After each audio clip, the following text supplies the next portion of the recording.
So sa mga nagtatanong, makuha kaya ng Comfast EW87 ang maximum speed ng subscribe plan ko? Sa negative 20 dB, lumagpas sa subscribe plan ko, umabot ng 124 Mbps, which ang subscribe plan ko ay 100 Mbps lang. Sa negative 39 dB naman po, umabot pa din lumagpas ng 113 Mbps. Sa negative 50 to negative 67 dB naman po, 109 Mbps pa din.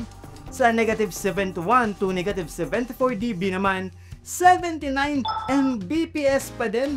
Sa negative 78 to negative 80 dB naman, ay 26 Mbps pa din ang nakuha ng ating EW87.